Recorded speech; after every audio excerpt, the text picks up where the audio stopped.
Vamos a continuar con nuestro avance. En este momento vamos a revisar el tema número 4, efectos generales y especiales de los contratos. Vamos a ver la parte general en cuanto a los efectos y una parte especial en ciertos determinados contratos que son la excepción a las reglas generales de los efectos de los contratos. En primer lugar vemos los efectos generales de los contratos.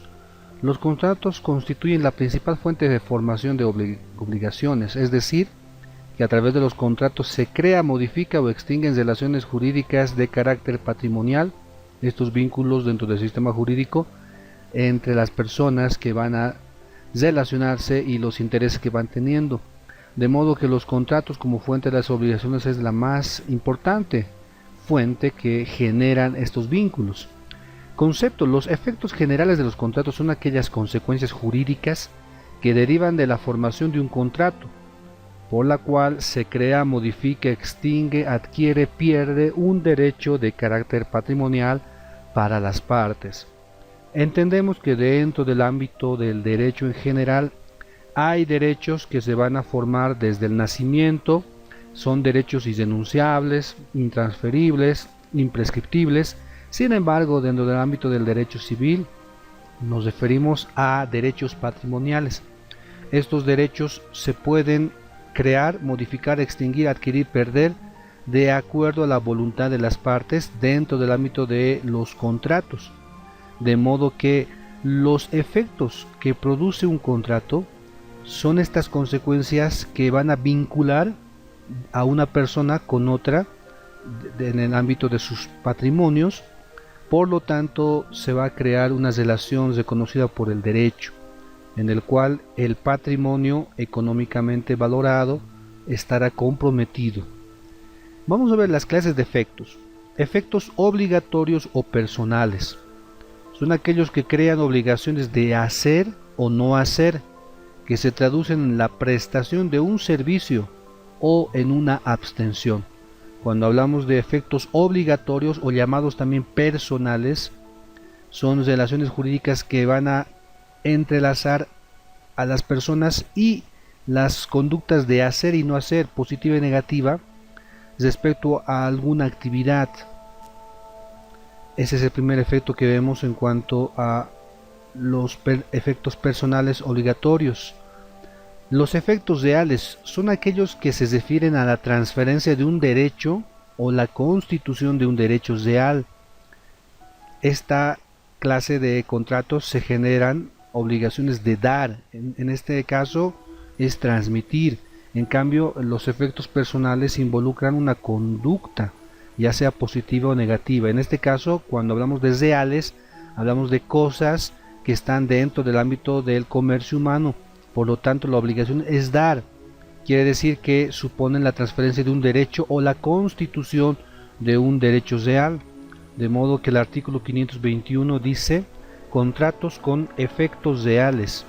En los contratos que tienen por objeto la transferencia de la propiedad de una cosa determinada o de cualquier derecho real, o la constitución de un derecho real, la transferencia o la constitución tiene lugar por efecto del consentimiento, salvo el requisito de forma en los casos exigibles. Vemos entonces los dos efectos, en primer lugar, de los contratos: efectos personales y efectos reales.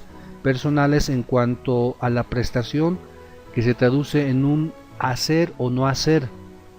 En el caso de los efectos reales hablamos de la prestación de dar, la transferencia de un derecho real, que de acuerdo al artículo 521 se requiere el consentimiento. Fuerza de ley de los contratantes. Los efectos que crean los contratos son obligaciones vinculatorias, es decir, que se va a crear lazos dentro del ámbito del derecho reconocidas por el ordenamiento jurídico, y estas tienen la misma fuerza, tienen esa misma calidad de vinculación entre las partes que aquellas obligaciones que nacen de la ley. Ahí entendemos, por ejemplo, que las leyes que se sancionan en el órgano legislativo y posteriormente a su promulgación y publicación son obligatorias, nos vinculan a todos los habitantes dentro del territorio. Por lo tanto, esta misma característica de fuerza de ley coercible para que todos lo apliquen, todos lo podamos ejecutar, lo podamos acatar, tiene la misma característica, la misma fuerza entre los contratantes por el vínculo jurídico que ha nacido obligacional por el contrato. Dice el artículo 519, eficacia del contrato. El contrato tiene fuerza de ley entre las partes contratantes. No puede ser disuelto sino por consentimiento mutuo o por las causas autorizadas por la ley. En este caso vemos que una vez que se ha generado el vínculo jurídico, obligación entre las partes, esta no puede extinguirse, no puede desaparecer, sino de la misma forma también que se ha formado. Esto tiene que ver con la voluntad que tienen las partes de crear. En este caso, bueno, tendrán la facultad también de extinguirla. Sin embargo, tenemos que tomar en cuenta que al tener la característica de fuerza de ley, los contratos no pueden desconocerse entre las partes. Están vinculados y una u otra de las partes tiene la obligación de cumplir con la prestación debida. Fundamentos de la fuerza de ley del contrato. Vamos a ver que esta fuerza de ley que entendemos dentro del sistema jurídico en el ámbito del derecho civil y también hablando de los contratos aplicados en otros ámbitos, tiene la fuerza de ley fundamentado en los siguientes puntos de vista. En primer lugar vemos el punto de vista moral. El fundamento moral radica en el respeto de la palabra empeñada. Cuando una persona se compromete, manifiesta ese querer interno, lo va a exteriorizar con signos inequívocos, ya sea expreso o tácito. Es inmoral que las personas no cumplan con sus compromisos y tiene su base en el principio pacta sunt servanda, que se traduce como la palabra dada debe ser respetada, y también podría entenderse como la promesa debe ser cumplida, cueste lo que cueste, porque alguien ya manifestó su voluntad. Esto es un poco difícil de comprenderlo en la situación actual en la que nos encontramos.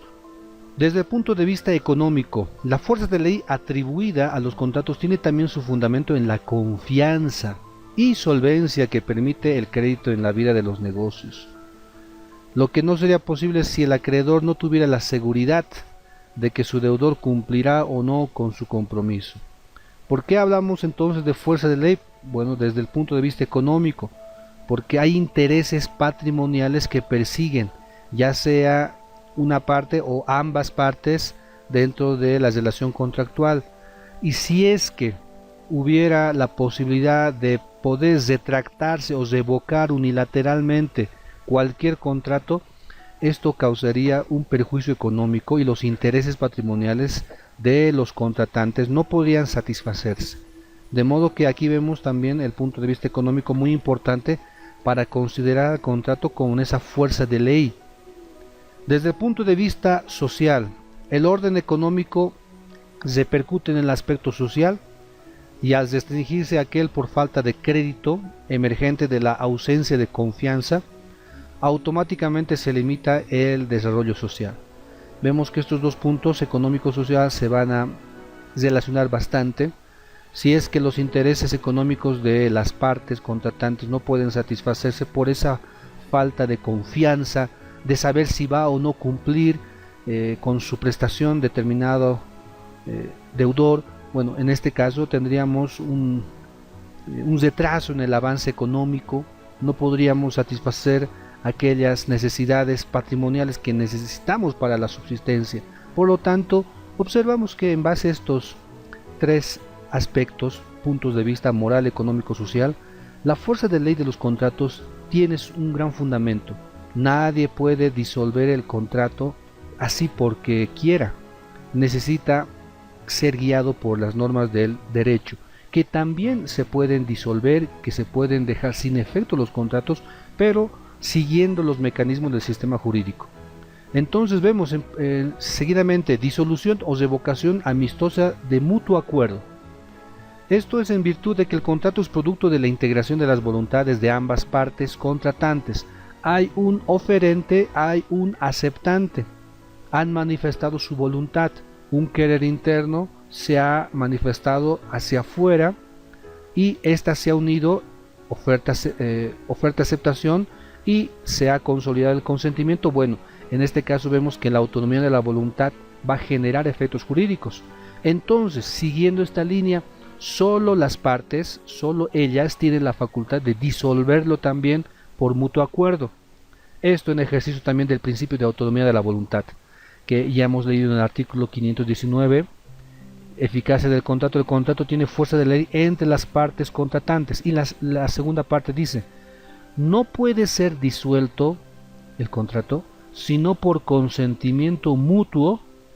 Esa es la parte que ahora estamos viendo, o por las causas autorizadas por la ley. Entonces en este artículo 519 lo dividimos en tres partes. El contrato tiene fuerza de ley entre las partes contratantes. Allí lo hemos visto, los tres fundamentos que hay: moral, económico, social, y la importancia dentro del ámbito social, económico, dentro del ámbito de la satisfacción de necesidades. Este contrato no puede ser disuelto porque alguien quiera nada más, porque no quiera o quiera. No, tiene que cumplirse y se puede forzar a través de la autoridad judicial a que se cumpla con la prestación, con los efectos que se han creado dentro de la manifestación de voluntad.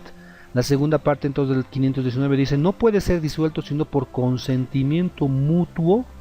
Ahí, o sea que da la posibilidad aquí el artículo del Código Civil que puede también disolverse, pero por acuerdo mutuo. Esto es a lo que llamamos disolución o revocación amistosa de mutuo acuerdo, que hay la posibilidad de disolverlo. Y también la tercera parte del 519, o por las causas autorizadas por la ley. Es cierto que la ley va a dar la posibilidad de dejar sin efecto, disolver un contrato, pero en determinadas situaciones que hay que estudiarlas. La disolución o revocación amistosa de los contratos puede presentarse de dos diferentes maneras. Una, ahí vemos, inciso A, cuando las partes en un momento dado, posterior a la conclusión del contrato, de mutuo acuerdo lo dejan sin efecto. Una vez entonces formado el contrato, ambas partes deciden dejarlo sin efecto. Bueno, eso es lo que mencionábamos. Como las dos partes han creado la relación jurídica contractual, entonces ambos también le pueden dar el fin. Pueden concluirlo, pueden disolverlo. Ese es el primer caso. Inciso B, la segunda situación, cuando acuerdan ambos también por anticipado que la voluntad de una sola de las partes, una sola de ellas, podrá dar término al contrato. Cuando ambos, ahí podemos decir oferente, aceptante, acuerdan y entregan la posibilidad de dejar disuelto el contrato a una de las partes. Esta segunda forma no puede considerarse disolución o revocación unilateral. No se podría llamar a esta situación unilateral, toda vez que la facultad conferida es producto del acuerdo de las partes. Ambas partes han quedado de acuerdo en que una de ellas tendrá la posibilidad de disolver el acuerdo, el contrato. Entonces ahí vemos que hay un acuerdo de ambos, así que no podríamos llamarlo una revocación unilateral del contrato. Muy bien, así que es producto del acuerdo de las partes, por lo que es una auténtica disolución de mutuo acuerdo o amistosa.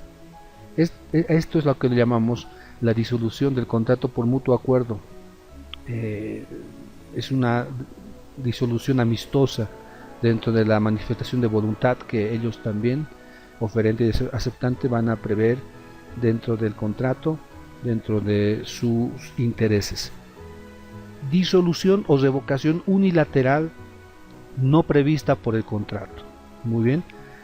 La segunda y tercera parte del artículo 519 dice: no puede ser disuelto sino por consentimiento mutuo o por las causas autorizadas por la ley. La ley también puede guiar a las partes, a las personas, a ver la manera, el modo por el cual un contrato puede ser resuelto, por cómo se lo puede disolver.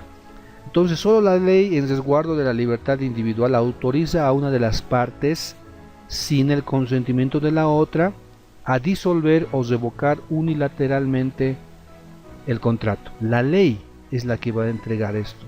En el anterior ejemplo, en el punto 2, inciso B, decía que la voluntad de ambos acuerdan que una de las partes va a disolver el contrato. En cambio, en esta situación es una disolución o revocación unilateral que no está prevista en el contrato, pero sí la ley va a regular esta situación, sin el consentimiento de la otra parte.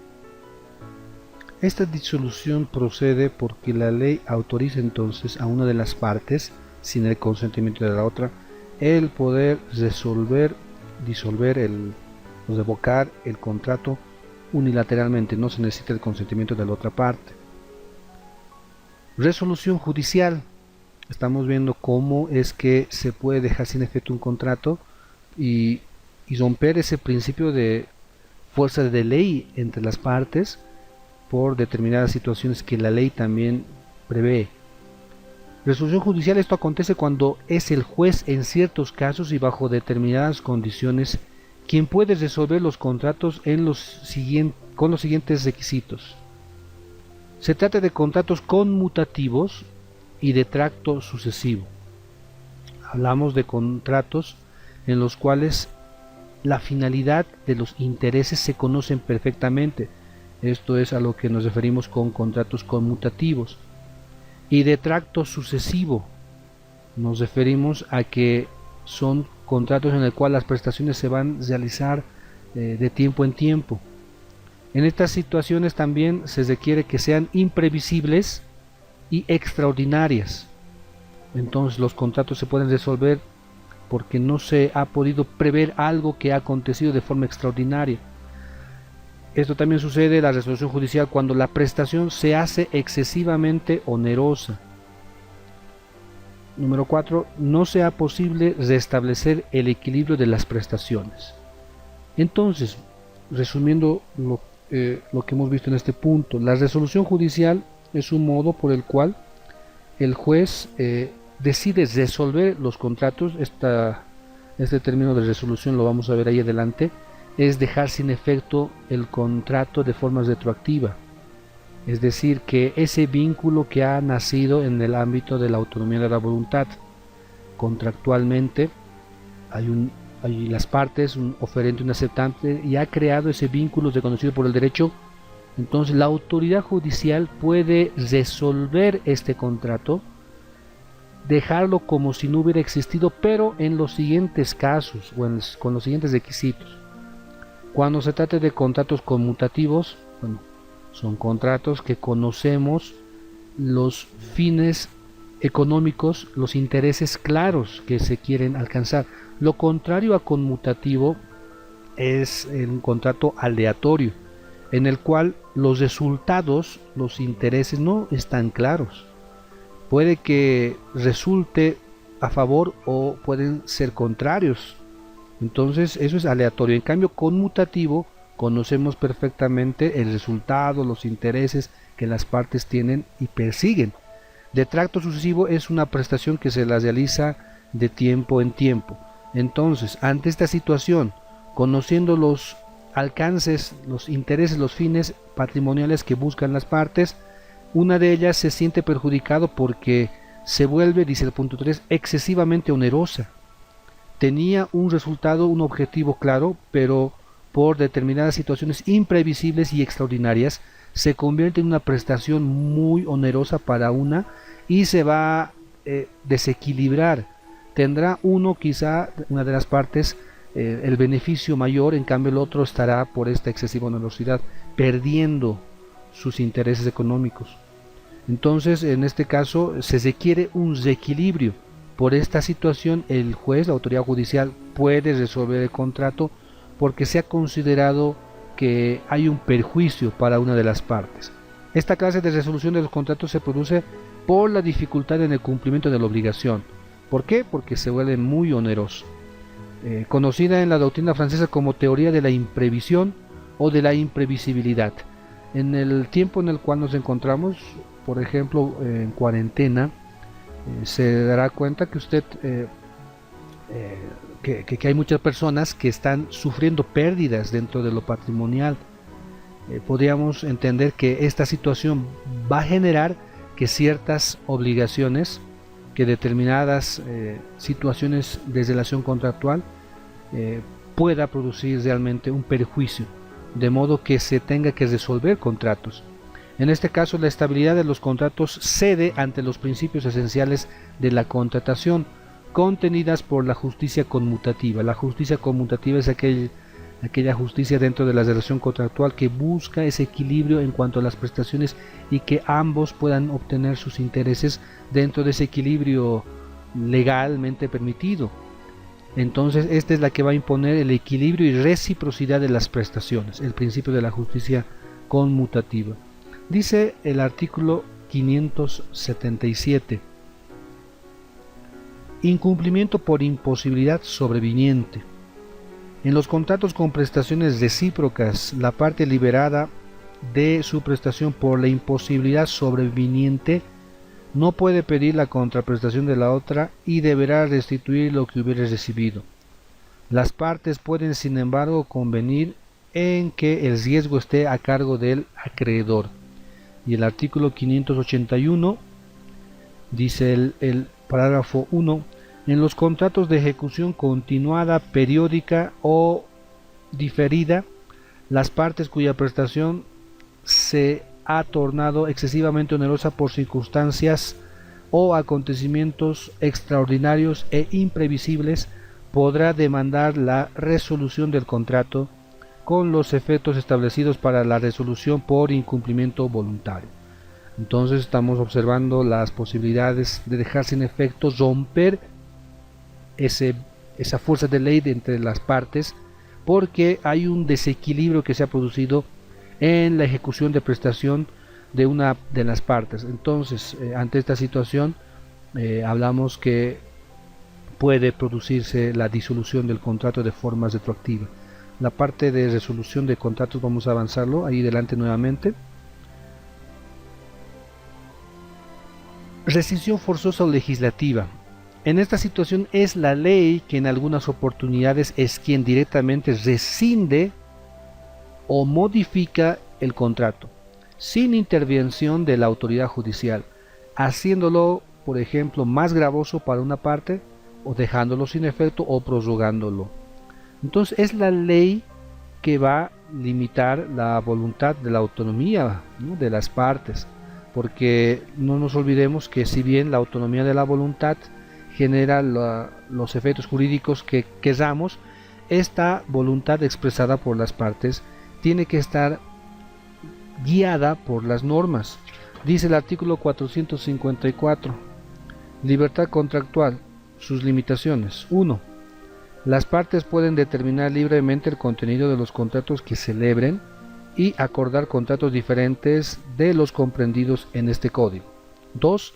La libertad contractual está subordinada a los límites impuestos por la ley y a la realización de intereses dignos de protección jurídica. Por lo tanto, si se produjera contratos que han nacido por la manifestación de voluntad en los cuales no estaría cumpliendo una sujeción, ¿no?, de la norma jurídica respectiva, entonces la ley, el legislador considera que estos contratos pueden dejarse sin efecto, tal vez podrían generar una parte más gravosa, o podría también prorrogarlo de acuerdo a aquella también justicia conmutativa a que nos referíamos. Oponibilidad de los contratos. Vamos a ver en primer lugar relatividad de los contratos. La relatividad de los contratos consiste en que los efectos del contrato solo repercuten en favor o en contra de las personas que directa o indirectamente han participado en su formación. La relatividad entonces va a llevar a que el contrato solamente pueda afectar a los que han formado, a los que han participado en la formación del contrato, como oferente, como aceptante, y bueno, estos que van a tener los efectos respectivamente, y el vínculo obligacional también reconocido por el derecho. Por regla general, a través de los contratos no se puede reatar obligacionalmente a personas que no han participado con su voluntad en la formación de los mismos. Lo contrario sería admitir el caos dentro de las relaciones jurídicas. Sería un gran problema si es que la relación jurídica que nace dentro de la autonomía de la voluntad contractual entre el oferente y aceptante podría afectar también a otras personas que no han participado dentro de este acto jurídico. Bueno, en este caso estamos viendo de que la relatividad va a llevar a que esto no suceda. Hablamos de que el contrato va a afectar a los que están participando en la formación del contrato. Sin embargo, por mandato de la ley, esta es la excepción, es la regla en primer lugar, ahora viene la excepción. Sin embargo, por mandato de la ley puede suceder que los efectos de un contrato afecten a terceros, pero esto solo porque la ley lo estipula. Dice el artículo 523. Eficacia respecto a terceros. Los contratos no tienen efecto sino entre las partes contratantes y no dañan ni aprovechan a un tercero sino en los casos previstos por la ley. Así que la ley también va a regular una parte excepcional a la regla de la relatividad de los contratos, en la cual sí puede afectar a terceros que nunca han participado en la formación del contrato, pero que sí los efectos de este les van a alcanzar. Vamos a ver entonces ¿quiénes son los terceros? En primer lugar, los terceros son aquellos que no han participado ni directa ni indirectamente en la formación del contrato y a los que puede o no afectarle los mismos de un determinado contrato. Entonces, dentro de la relación contractual hablamos de un oferente y un aceptante, los que manifiestan sus voluntades. Sin embargo, vemos que hay terceros que no han participado en esta relación jurídica, ya sea como oferente o como aceptante, pero que la ley podría darles la posibilidad de que participen con los efectos que van a producir el contrato. Entonces vemos una clasificación de terceros, los llamados terceros relativos. Terceros relativos son aquellos a quienes, no obstante de no haber participado ni directa ni indirectamente en la celebración del contrato, sin embargo, les alcanza sus efectos. Bien, esto es importante que lo podamos notar. La relatividad de los contratos solamente afecta a las partes, no debe afectar a terceros. Muy bien, esa es la regla. Sin embargo, la excepción es de que sí pueden haber terceros que sean afectados. Entonces, bueno, esto porque la ley lo menciona, no porque la voluntad de las partes así lo quieran, que quieran vincular a una tercera persona. No, es la ley quien va a guiar esto. Así que vemos en primer lugar causavientes a título universal, llamados también herederos. Son los que suceden a su causante en la totalidad o en una cuota parte de su patrimonio. Por lo tanto, de acuerdo al artículo 524 que dice, presunción, se presume que quien contrata lo hace para sí y para sus herederos y causavientes, a menos que lo contrario sea expresado o resulte de la naturaleza del contrato. Por lo tanto, si es que se va a concretar una relación contractual, un oferente y un aceptante, ya sea de una u otra parte, se presume, la ley está así mencionando, que al momento de realizar la oferta o la aceptación respectivamente, están comprometiendo a sus herederos. Claro que ante la posibilidad futura de la muerte de una de las partes. Así que se presume, dice ahí, que quien contrata para sí también lo hace para sus herederos. En esta situación tocamos un poquito la parte de derecho de sucesiones del libro cuarto del Código Civil. Si una persona fallece dentro de una relación contractual y no han quedado nada más, la ley considera que los herederos tienen que subintrar a la posición, ya sea de oferente o aceptante, ya sea teniendo que cumplir con la prestación o el caso también de exigir el cumplimiento de la prestación. Entonces, cuando una persona está contratando, está participando en una relación contractual, está afectando a sus herederos a título universal. Muy bien, ahora claro que si dentro de la relación contractual se manifiesta que los efectos expresamente, ¿no? Podríamos decir una cláusula que los efectos de este contrato solamente va a afectar a las personas que están participando. Bueno, eso es otra cosa, ya no va a tener ese efecto que la ley menciona. Los causavientes a título particular. En primer lugar, cuando hablamos de causavientes, son aquellos que van a recibir el derecho. El causante es el que va a entregar el derecho, transmite el derecho; causaviente el que recibe y continúa con el derecho. Así que causavientes son llamados también a los herederos, pero causavientes también a título particular son los que suceden a su causante en un determinado bien. Este causaviente puede ser entonces intervivos, o sea que se van a manifestar en vida del causante. En cambio, causaviente a título universal sería mortis causa.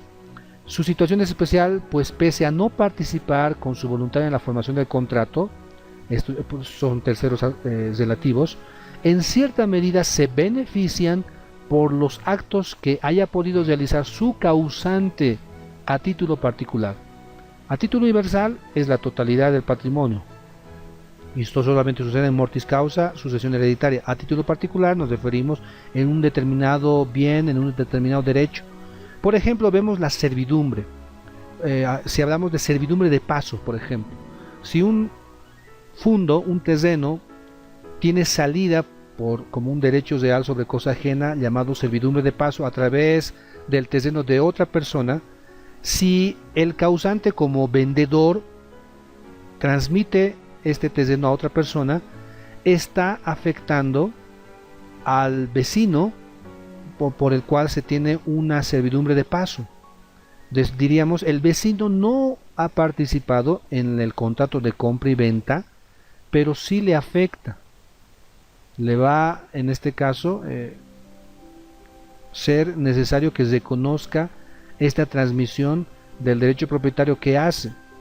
Así que el fundo sirviente, como se le llama, tendrá que respetar y reconocer este derecho. Acreedores quirografarios. Los acreedores quirografarios son aquellos acreedores que no tienen ningún bien determinado puesto en garantía, ninguna preferencia en relación a otros acreedores que puedan haber, de modo que el acreedor tiene la garantía de su crédito, está en la totalidad del patrimonio de su deudor.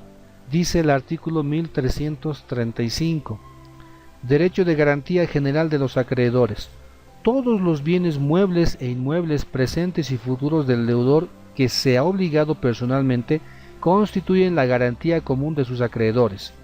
Se exceptúan los bienes inembargables. Entonces, son terceros relativos porque se benefician o perjudican con los contratos celebrados por sus deudores, que aumentan o disminuyen su patrimonio en cuya celebración no participan. Por lo tanto, teniendo un acreedor derechos sobre el patrimonio de su deudor, si el deudor realiza actos, ya sea para incrementar o disminuir su patrimonio, estaría afectando al acreedor, a su acreedor llamado quirografario. No tiene ninguna garantía real o personal el acreedor quirografario. Por lo tanto, la única garantía que tiene es la totalidad del patrimonio de su deudor. Entonces, ahí entendemos claramente que los efectos que produzca, los actos que produzca el deudor en su patrimonio, le va a afectar a su acreedor quirografario. Este también sería un tercero relativo. A continuación vemos los terceros absolutos. Son más sencillos de entenderlos. Los terceros absolutos son los que no participan ni directa ni indirectamente en la formación del contrato. Eso también son los terceros relativos. Pero en esta situación de absolutos, los efectos no les alcanzan para nada. A estos terceros absolutos se los llama penitus extraneri, completamente extraños, que no van a ser afectados por los efectos del contrato, en ninguna manera. Muy bien, estos son los llamados terceros absolutos. Algunos doctrinarios consideran que estos terceros absolutos sí están relacionados. ¿En qué sentido? Bueno, como erga omnes, todos los seres humanos tienen que reconocer esta relación contractual. Excepciones a los efectos relativos de los contratos. Concepto: es la situación jurídica en la cual existen algunos contratos que dañan y en otros aprovechan a terceros absolutos que no intervienen ni directa ni indirectamente en la celebración del contrato.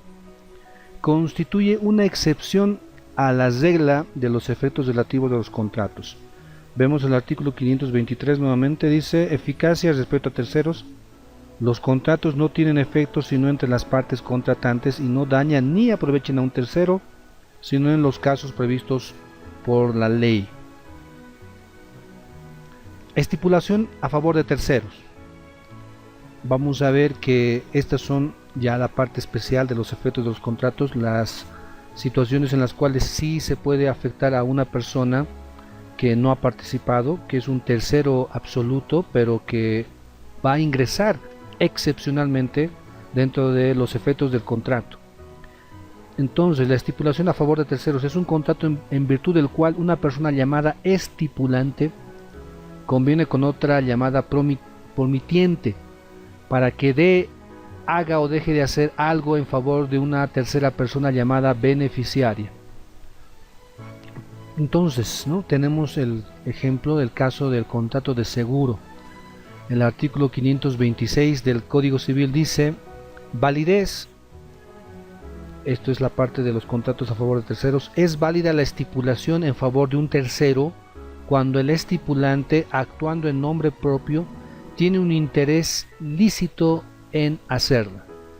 Por lo tanto, esta situación va a ser reconocida por el derecho, porque la ley también lo va a tomar en cuenta. Entonces, vamos a ver tres personas que intervienen dentro de este contrato: el estipulante, promitiente y beneficiaria, la tercera persona. Muy bien, entonces vamos a ver las relaciones que hay entre las personas que intervienen dentro de esta relación. No nos olvidemos que la manifestación de voluntad, oferta, aceptación existe entre el estipulante y el promitiente. En cambio, el tercero, que se beneficia, no ha participado dentro de la formación del contrato. En primer lugar, vemos relaciones entre el estipulante y promitiente. Esta relación es la de los contratos en general. Por tal motivo debe cumplir con los requisitos previstos por el artículo 452, es decir, que dentro de la relación entre estipulante y promitiente tiene que haber una manifestación de voluntad, consentimiento, objeto, causa, forma, como todos los contratos, según lo que se requiera. Este contrato es bilateral porque crea obligaciones recíprocas e interdependientes una de otra. Ambos son acreedor y ambos son deudores de las prestaciones, aplicándose en este caso las reglas de los contratos a los contratos bilaterales que pertenecen. Todo aquello que no se oponga también a la naturaleza y las finalidades. Dice el artículo 527 del Código Civil, parágrafo segundo: el estipulante tiene asimismo el derecho de exigir al promitiente el cumplimiento salvo lo estipulado, pero podrá el estipulante revocar o modificar la estipulación antes que el tercero haya declarado expresa o tácitamente que quiere aprovecharla. Entonces, en la relación del estipulante y promitiente, vemos que el estipulante tiene asimismo el derecho de exigir al promitiente el cumplimiento. Entonces, esta relación, bueno, es contractual entre ambos. Hay una prestación que ha generado a cambio, claro, de la contraprestación respectiva. En el caso del seguro hablamos de una prima que se ha pagado a la empresa aseguradora. Entonces la empresa aseguradora tendrá que cumplir con la prestación respectiva, el beneficio al tercero respectivamente. Entonces, dentro de la relación estipulante promitiente hay obligaciones que tienen que cumplir ambos. Este caso de contrato de seguro es regulado por el Código de Comercio. Relaciones entre promitiente y el tercero beneficiario. El tercero beneficiario tiene la facultad de exigir al promitiente la prestación convenida entre el estipulante y el promitiente. El estipulante promitiente que han dado a vida el contrato respectivo, resultando dicha prestación el efecto más sobresaliente e importante de esta operación jurídica.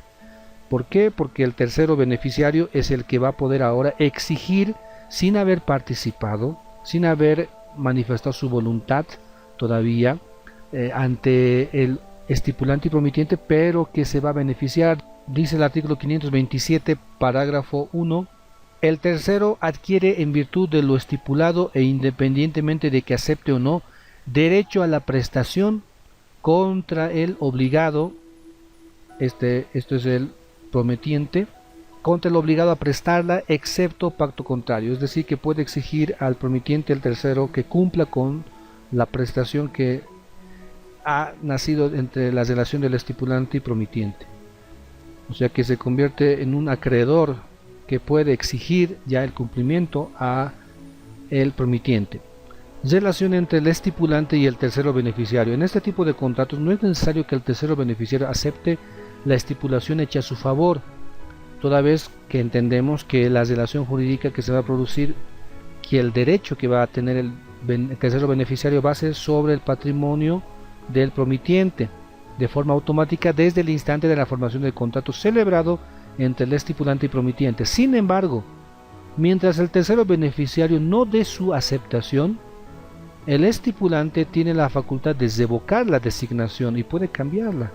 Pero si el beneficiario ya acepta esta calidad de tercero beneficiario a la cual se le ha asignado sin haber participado, sin haber manifestado su voluntad aún, bueno, puede el estipulante revocar esta manifestación de voluntad, desprendimiento que ha tenido en este caso. Dice el artículo 528, destino de la prestación en caso de revocación. En caso de revocarse la estipulación hecha en favor de terceros o de negarse a aprovecharla, queda la prestación en beneficio del estipulante, si no resulta otra cosa del convenio o de la naturaleza del contrato. Entonces, ante la posibilidad de revocación que puede existir, el estipulante puede designar a otro tercero beneficiario. Este es el primer caso de la excepción a los efectos de relatividad de los contratos cuando afectan a terceros absolutos, bueno, en este caso que van a ser beneficiados en el caso de la estipulación en favor de terceros. Vemos la otra situación jurídica en la cual también terceros van a ser afectados, es la promesa respecto de un tercero. La promesa respecto de un tercero es una institución jurídica en virtud del cual una persona llamada prometiente se obliga respecto a otra llamada promisorio, acreedor, a conseguir el consentimiento de una tercera persona. Aquí ya no le llamamos beneficiario, es una tercera persona, para que realice respecto a la promisoria, acreedor, una determinada prestación, bajo la imposición de daños y perjuicios en caso de no conseguirlo. Es decir, el prometiente se va a comprometer ante el promisorio de conseguir que una tercera persona realice una determinada prestación a su favor. Por ejemplo, vemos el caso de una empresa que contrata artistas para espectáculos. El artista sería la tercera persona, el prometiente sería la empresa y el promisorio sería el lugar, la persona, la institución que se va a beneficiar con el espectáculo que esta tercera persona va a brindar. En este caso vemos que esta tercera persona que no ha participado en la relación jurídica contractual también va a ser afectado. Claro que va a haber una relación también de intereses patrimoniales que va a percibir esta tercera persona, pero esto va a ser dentro de una relación jurídica contractual entre la tercera persona y el prometiente, no así entre el prometiente y el promisorio. Aquí podemos ver que va a surgir un posterior contrato en el cual va a haber una relación jurídica entre el prometiente y la tercera persona. Efectos especiales de los contratos sinalagmático perfectos. Dada la importancia, dada la complejidad de los efectos que tienen los contratos sinalagmático perfectos, son estudiados independientemente del resto de la clasificación de contratos que hay. Entendemos que los contratos sinalagmático perfectos o bilaterales son aquellos que generan obligaciones recíprocas e interdependientes entre las partes contratantes.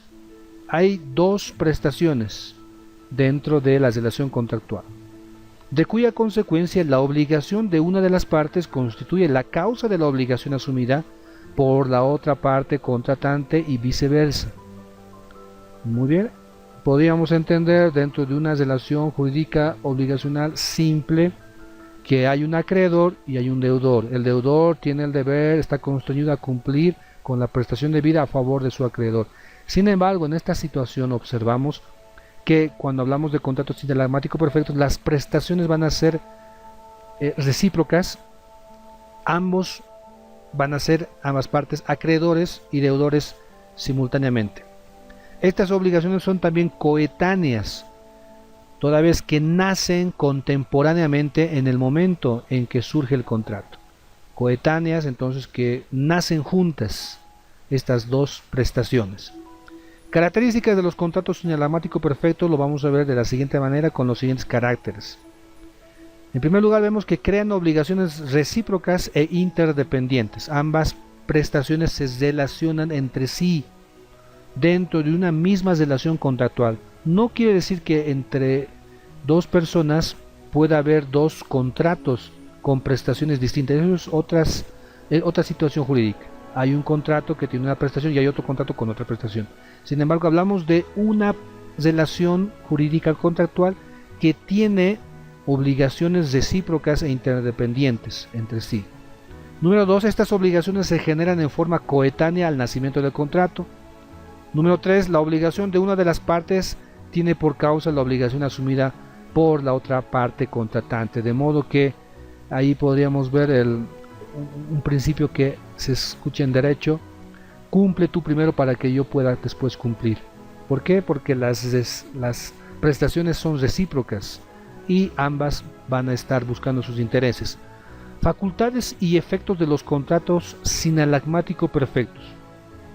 Después de haber revisado las características, también son llamados contratos sinalagmáticos o bilaterales cuando una de las partes cumple con su obligación y la otra no cumple con la suya.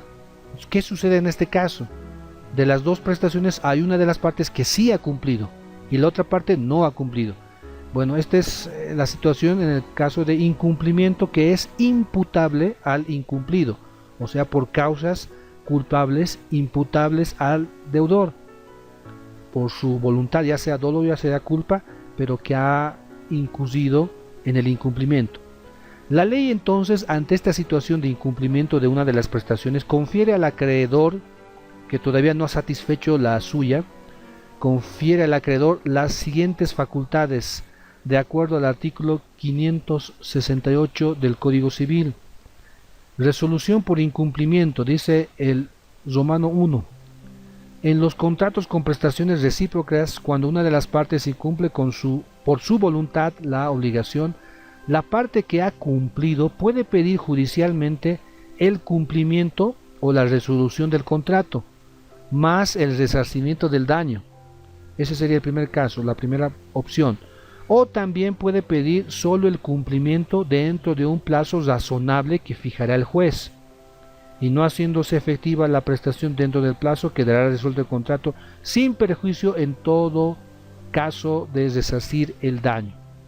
Numeral 2. Si se hubiera demandado solamente la resolución, no podrá ya pedirse el cumplimiento del contrato, y el demandado a su vez ya no podrá cumplir su obligación desde el día de su notificación con la demanda. Por lo tanto, vemos las siguientes salidas que la ley confiere al acreedor que ha cumplido con su prestación, pero que la otra parte no ha cumplido en los contratos bilaterales sinalagmáticos perfectos. Número 1. Puede oponerse a la prestación de la otra parte mediante la excepción non adimplenti contractus. Esta figura la vamos a estudiar ahí adelante, que es esa facultad que tiene una de las partes, de abstenerse de cumplir con la prestación porque la otra parte no ha cumplido con la suya. Número 2. Pedir por vía judicial que el deudor cumpla en especie su obligación, que tiene que cumplir como se acordó, tal como se le ha estipulado. 3. Pedir por vía judicial que el deudor cumpla por equivalencia la obligación. Hablamos que la forma de cumplimiento por equivalencia rompe el principio de identidad e integridad, que son también regla dentro del cumplimiento de las obligaciones. El deudor debe cumplir con la prestación debida exacta como se ha acordado entre las partes. También puede, el número 4, demandar la resolución del contrato más la imposición de daños y perjuicios que haya provocado. Entonces tenemos estas 4 salidas ante el incumplimiento que ha hecho una de las partes dentro de los contratos sinalagmáticos perfectos. Muy bien, entonces oponerse a la prestación, porque me voy a acoger a la excepción non adimplenti contractus, porque no ha cumplido la otra parte, yo tampoco voy a cumplir. En otras palabras, se diría de esa manera. 2. Exigir judicialmente que el deudor cumpla con la obligación en una fecha determinada. 3. Judicialmente también que el deudor cumpla con una prestación por equivalencia, con una prestación diferente, para que pueda producirse la ejecución, pero rompiendo los principios de identidad e integridad. Y también se puede demandar la resolución del contrato con la imposición de daños y perjuicios para el incumplido. Excepción non adimplenti contractus. Es un medio de eludir la pretensión de la parte contratante que, sin tener la intención de cumplir con su obligación, trata de imponer que la otra cumpla con la suya, diciéndole: cumple tú primero para que yo cumpla después. Esta es la excepción que hacíamos mención. Dice el artículo 573 del Código Civil. Excepción del incumplimiento del contrato. Romano 1. En los contratos de prestaciones recíprocas, cualquiera de las partes podrá negarse a cumplir su obligación si la otra no cumple o no ofrece cumplir al mismo tiempo la suya, a menos que se hubiera convenido otra cosa o de la naturaleza del contrato resultar en términos diferentes para el cumplimiento. 2.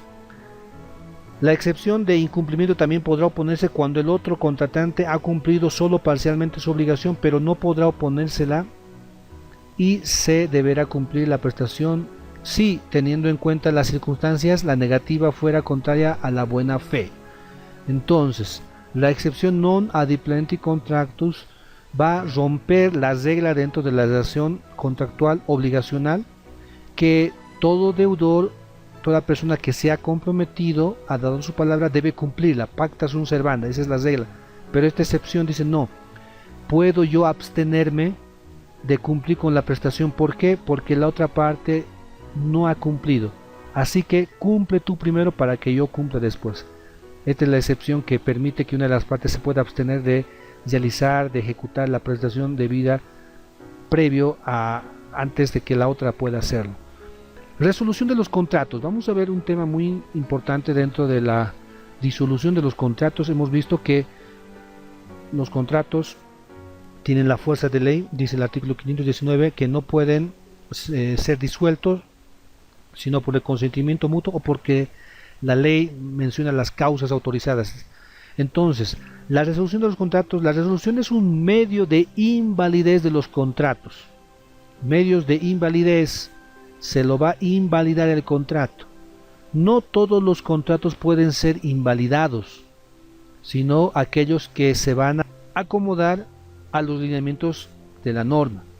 Por lo tanto, son causas sobrevinientes a la formación de los contratos sinalagmáticos perfectos o bilaterales.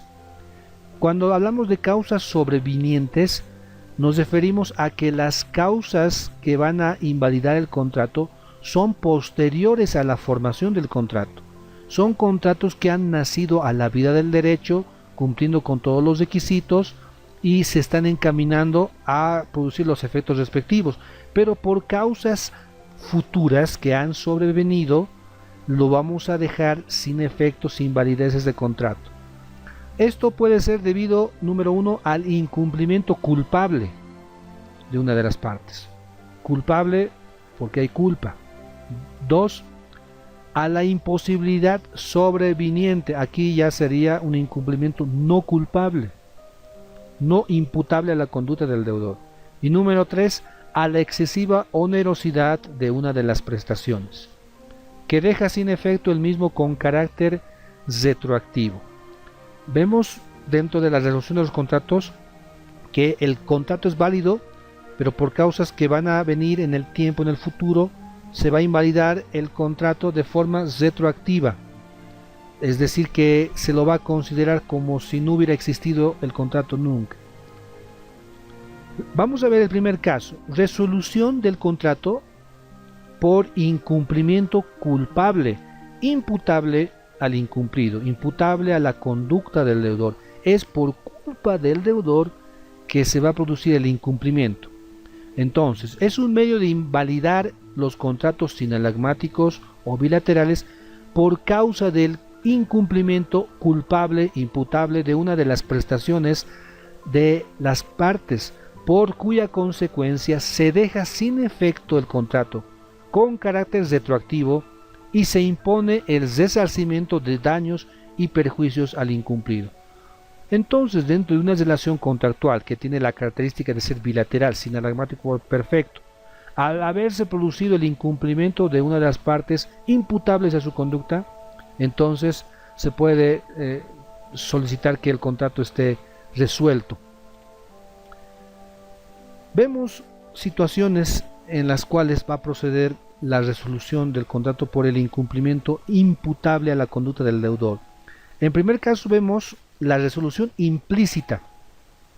Es aquella forma de resolución de contratos sinalagmáticos perfectos, de invalidez de los mismos, que la norma inserta a los contratos sinalagmáticos perfectos por su naturaleza misma.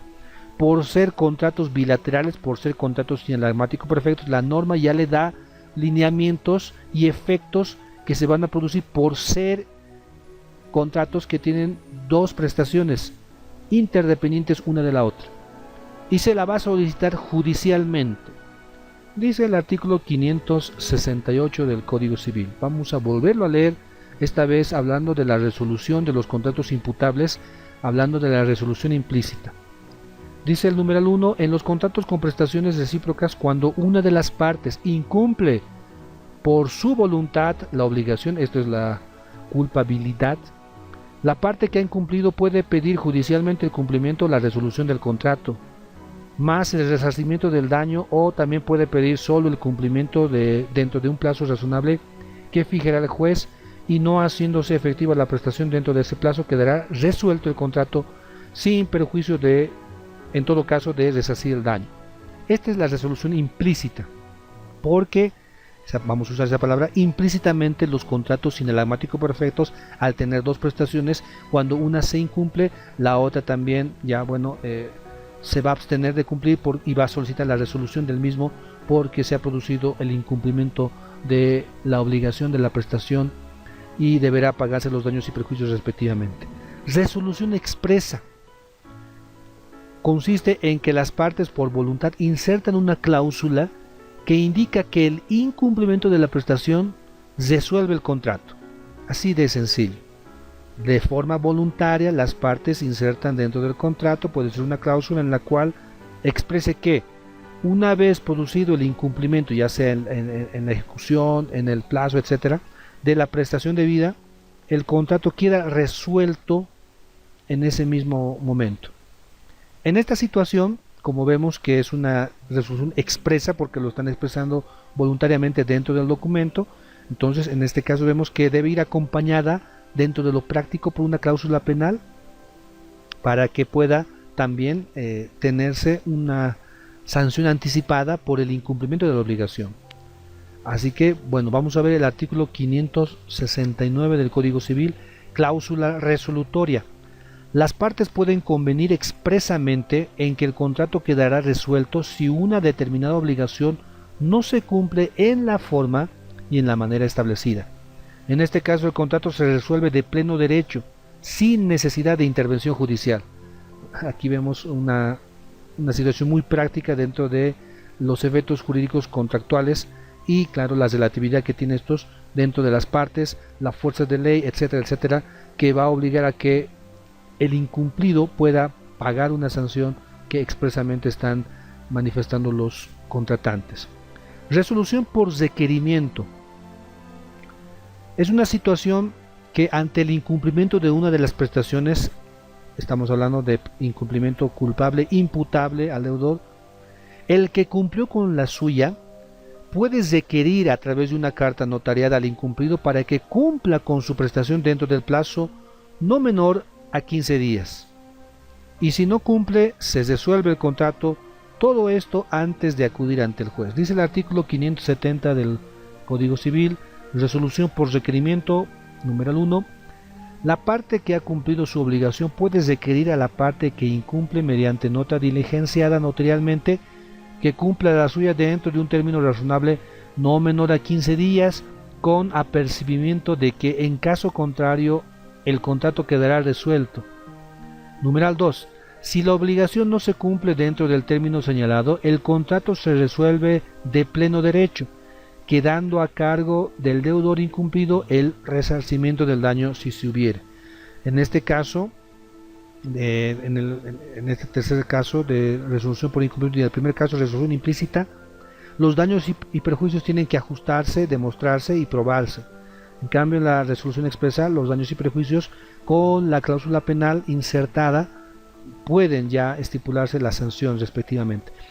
Ante esta situación, entonces, dado el plazo que se ha otorgado por parte del acreedor al deudor para que cumpla con su prestación respectiva dentro de un término, si no lo hace en ese término, el contrato quedará resuelto de pleno derecho. Resolución no pactada es la resolución de pleno derecho cuando el plazo del término de la obligación es importante en interés de la otra parte. Aquí vemos que la principal característica de la resolución no pactada es cuando el plazo es muy importante para los intereses de una de las partes y vencido el mismo, el contrato queda resuelto. Esta forma de resolución de contratos no pactada, entonces, son contratos bilaterales cuando la prestación es muy especial, de modo que no se pueda ejecutar la prestación, ya sea por equivalencia o en otro término. Bueno, hablamos propiamente que los intereses de la parte se van a ver perjudicados y bueno, se va a producir de pleno derecho la resolución del contrato. El acreedor puede pedir el cumplimiento de la prestación vencida, también tiene esa posibilidad por escrito, pero en este caso dentro del plazo de 3 días. Vencido el término, bueno, también vence su derecho. Dice el artículo 571, resolución no pactada número 1.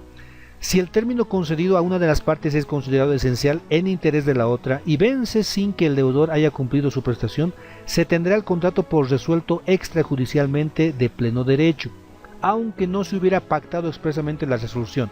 Es decir, no es necesario que esté expresado esto, sino que es la ley que va a estar guiando, normando esta situación jurídica, porque el plazo era muy importante para intereses de una de las partes. Numeral 2. Sin embargo, y salvo pacto o uso contrario, si el acreedor beneficiario del plazo considerado esencial para él quiere exigir al deudor el cumplimiento de su obligación, aún vencido el término, deberá notificarle, deberá solicitar entonces la ejecución de la prestación debida por nota escrita notarialmente, diligenciada u otro acto equivalente dentro del plazo de 3 días, vencidos los cuales su derecho caduca. Entonces no va a poder exigir la prestación, el contrato quedará resuelto totalmente. Bueno, estas son las 4 situaciones de la resolución por incumplimiento culpable imputable a la conducta del deudor. Así que estas son las situaciones en los contratos inalámatico perfectos. Vamos a ver ahora la resolución por imposibilidad sobreviniente.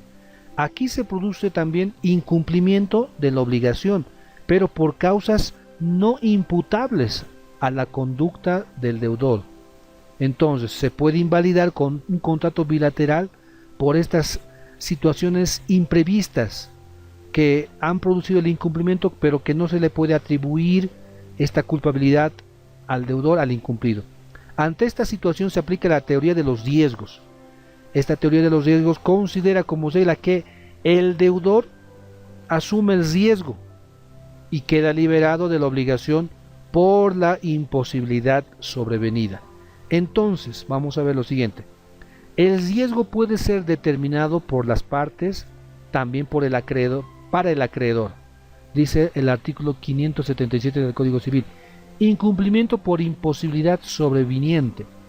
En los contratos con prestaciones recíprocas, la parte liberada de su prestación por la imposibilidad sobreviniente no puede pedir la contraprestación de la otra y deberá restituir lo que hubiere recibido. Bueno, aquí observamos que el deudor es quien asume el riesgo. Sin embargo, da la posibilidad en la última parte Las partes pueden, sin embargo, convenir en que el riesgo esté a cargo del acreedor. Entonces, esto va a cambiar los efectos de la resolución del contrato y claro que estará obligado aún, estará constreñido a cumplir, a ejecutar la prestación debida. Entonces vemos las siguientes conclusiones.